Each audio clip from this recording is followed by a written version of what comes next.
And please recognize a gentleman from Iowa, Representative Nunn, for 5 minutes of questioning. Well, thank you very much, Mr. Chair. Thank you, Secretary of Agriculture, for being with us today. Unfortunately, we are talking to farmers who are facing larger than expected year-to-year losses. In fact, a drop in net income in 2024 alone.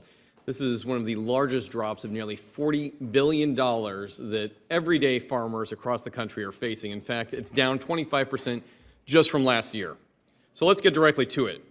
Look, the reality is that taxpayers have invested over $500 million in the expansion of biofuels, and I appreciate my colleague on the other side of the aisle, Congresswoman Craig. We've worked together on this issue.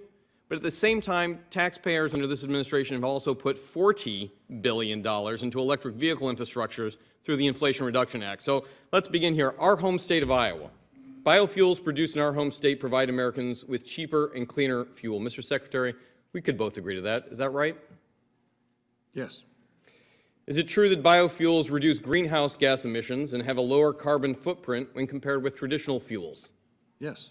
Do you believe that America's energy independence is a priority for national security? Sure. So here we are in a situation where we are now putting $40 billion directly into a competition of an electric vehicle system that directly funds one of our key competitors, that of China. Are you aware of the fact that China uses child slave labor for the production and elicitation of a number of the critical minerals necessary to build batteries?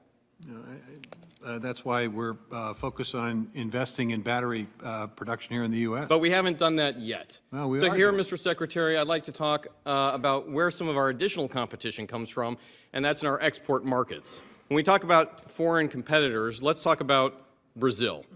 You know, last year, the U.S. exported 1,600 million bushels of corn. Additionally, the U.S. exported 1.25 billion gallons of ethanol to that same market. But, Mr. Secretary, it's not also true that Brazil has increased their tariffs on U.S. ethanol 18% last year? That is true. And as a result, the United States is now importing nearly 40 million bushels. I don't know what the exact number is, but I'm sure you do. It certainly makes it harder for Iowa farmers when we're competing in a tariff-involved environment. I would ask the administration to look into this and be able to push back on our competitors, not just Brazil, but around the world. And we do. We do. Mr. Secretary, would you also agree that a lack of access to global markets is harming the U.S. biofuel industry? No, I wouldn't agree with that because we. So us not being able to sell to foreign countries is not harming U.S. farmers. We actually are seeing an increase in activity on the export side of biofuels. We've seen it in Japan. Japan recently. Not nearly enough to make up for what we're losing in markets like Brazil, your question suggested Africa. that we weren't doing any of that, and that's just not accurate. You know, Mr. Secretary, there are 87,000 farmers in our home state. The average farmer is 57. In fact, most of those farmers are approaching an age where they're going to be over 70 years old.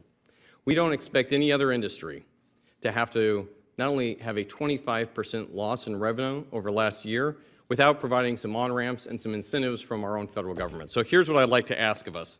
Please join with this committee, as we've done in the Farm Bill, to provide on-ramps for new farmers, non-traditional farmers, veteran farmers. These are things that not only help grow Iowa's economy, but help keep us competitive around the world. And I'll also say that some of the conservation practices that are coming out of Iowa are a model not only for the U.S., but are ones that the USDA could learn from. And right now, working with USDA, while I appreciate the individual groups, is a top-down only approach. And I see some folks in the audience today with past Goldie's Act.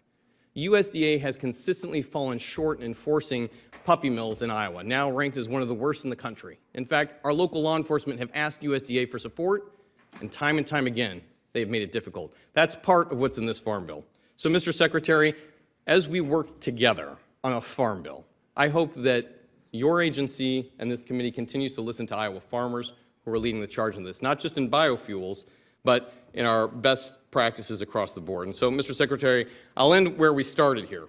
When it comes to what this administration is committed to and you have done, is this effort for year-round E15 that you committed to this committee last year going to be ready in 2024?